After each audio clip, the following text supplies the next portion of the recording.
Hello everyone, welcome back. So previously we have done with LTI, casual and stable diagram. Okay, so now today we will going to solve one equation to find the pair of the signal.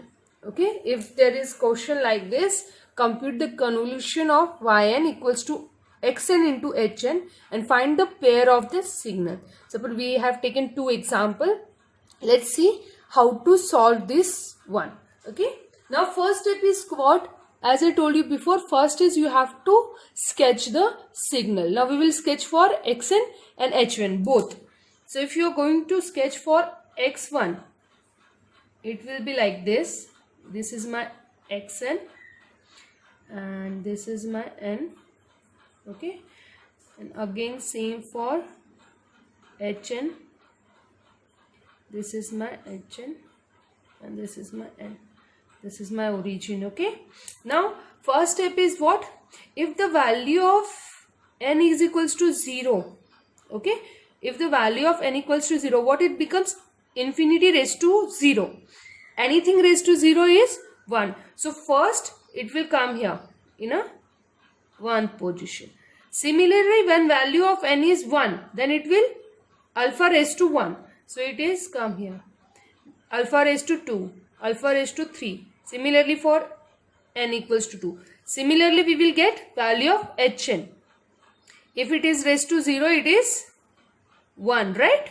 Then it is alpha 1, alpha 2, like this. Okay. Now next step is what? We have to convert this into in the form of k. Okay. Now I will convert this sketch with k symbol just because later on we have to calculate the value of yn, so we need that. So we will just replace it by k, just replace n by k. Okay, so this is my hk. The value is remains the same.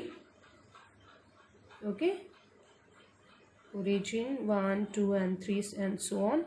Similarly 1, 2, 3 and so on. Okay, so here the value is alpha raised to k. Okay, now what we will do? We will change the value of hk by shifting. If we apply the shift to h of n, left shift, that is your h of n minus k, then the equation becomes what? We just shift it, right? This is my k. We are just shifting, so it will become like this. Okay, we have reversed it. Okay, so this is my alpha raised to minus k. Okay, now we will consider two cases. First case is what? Case 1. First case is what? If value of n is less than 0. Okay, we have already seen when the value of n is less than 0, then the value of y of n is always equals to 0. Okay, simply what we will do? We will multiply these two equations. Okay, now what we will get? We will get the final output like this. This is my k here, and after origin here I will get n. This is my origin. Okay, this is my x of n here. Okay, so this is my point 1 and this is my n value. This is how we are going to try. Simple. When the value of n is less than 0, always yn is your 0. Now case 2 is what? We will find if the value of n is, case 2 is what? If the value of n is greater than or equals to 0, then what is the value of yn? Okay, when it is greater than 0, we will consider H1 diagram. We will multiply these two.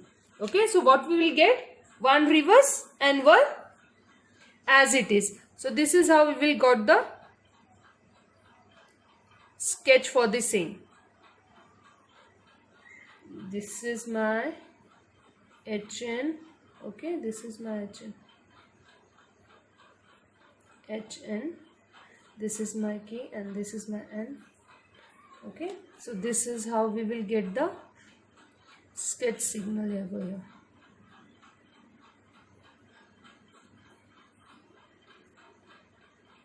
Now we will calculate y of n.